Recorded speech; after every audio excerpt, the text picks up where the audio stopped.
Well, we enter the Fairmont game here. It's our first game on the road. That's always a challenge, I think, for a team that has a lot of new people involved in it. So we're handling that, with a very intense seriousness that it deserves. We're going up to a hostile environment. I think the weather is scheduled to be in the high 80s. So that's obviously, this time of year is a factor. So we've been training for that as well. Coming off a win is a good thing. It has momentum. Playing as hard as the kids did, there are some guys that are banged up a little bit.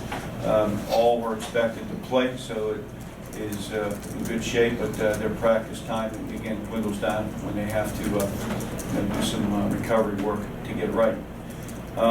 Fairmont State, I've been coaching against them a very long time. This is probably as good a team as I've seen Fairmont put on the field in the past 8 seasons I've been in Concord here.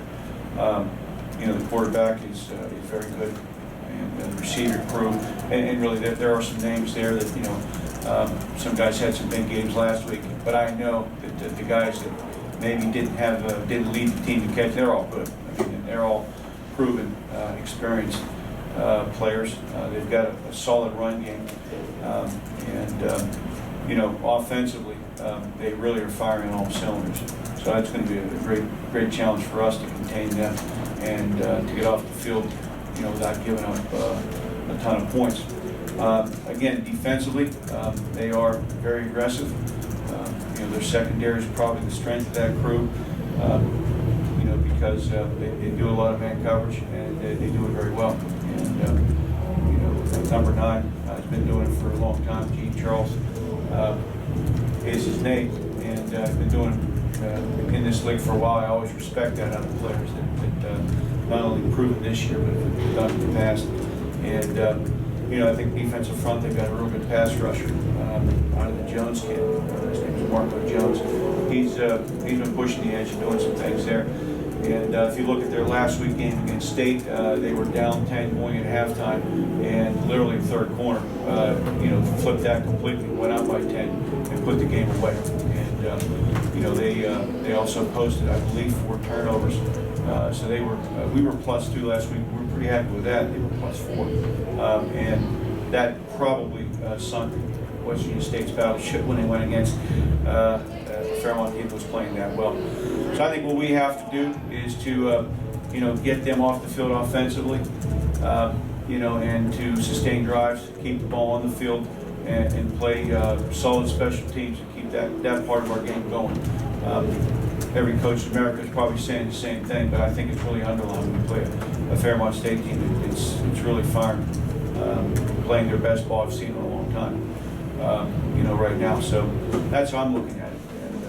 And I know they're well coached. They're going to be hungry to win, and they certainly play hard. So we've got all those challenges in front of us. The last couple of years, they haven't been all that good, haven't been that great. How did they flip the switch, and what's been different from the previous years coming into this year? Not sure. I know Coach Woodman. Of course, he coached here with us, several years ago. And my guess would be that consistency. You see the same names on the roster. You see the same coaching staffs. Things are put in place the way I think that his plan is coming together, so to speak.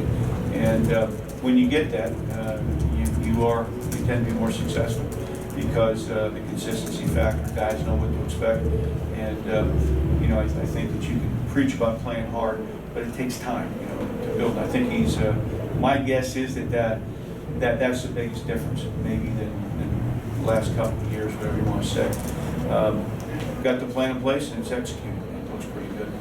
Offensively, quarterback's playing really well. Got a lot of good receivers, and they've been in that system for a while, and it really seems like they're gelling right at the perfect time. That's the absolute case. That sums it up. Their skilled people on offense are very good, and they've been doing it together for a while.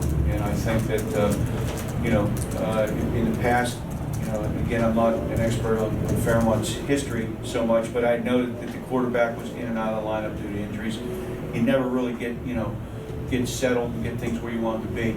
So it looks like right now that everything is together and playing, and I think that they got the whole enchilada together. And as a unit, that's how they get good. Defensively, State had a lot of success against them last week. Traditionally, you guys had a lot of success against them defensively. Expect Brian and this group to really have a big game on Saturday? There's no reason not to believe that. I think that Brian has had good years with us, and he's been with our system for a while. And he is a natural leader, guys that does, levitate to him. And all those things should make, Saturday pretty productive for us on the offensive side of the ball. And, coming out for the first time, really the thing that kept us from, moving the ball better was penalties. We think that we've coached our way out of that, we're coaching the offensive line receivers to limit their holding liability. And we think that that's going to keep drives going. Because like I said, second and 25s are hard to get, for anybody. And so that's the biggest thing. Taking care of the ball for us is crucial. Fairmont has traditionally, through the years, has always been the turnover ratio portion of it. So we got to take care of the ball. We got to get big first downs. And, red zone opportunities. Last week we were very good in the red zone. If we continue that trend, it's going to, really help our cause and make it a very competitive game. Last year, specifically on defense, you didn't give a touchdown until the final minutes of the game when the outcome was pretty much decided. What have you seen going back looking at the tape from last year's game? Well, I think that we, defensively last year, were a little different defense, mainly with our experience and where our most experienced players were. And we really utilized our linebackers well against them last year. And this year, they're solid and getting better all the time. And the big question will be, can we make those improvements? Because there was a ton of fundamental mistakes defensively. If we can improve, eliminate those mistakes, I think we'll be back in business to keeping them under our thumb. I think traditionally they play a little bit better at home. Who doesn't?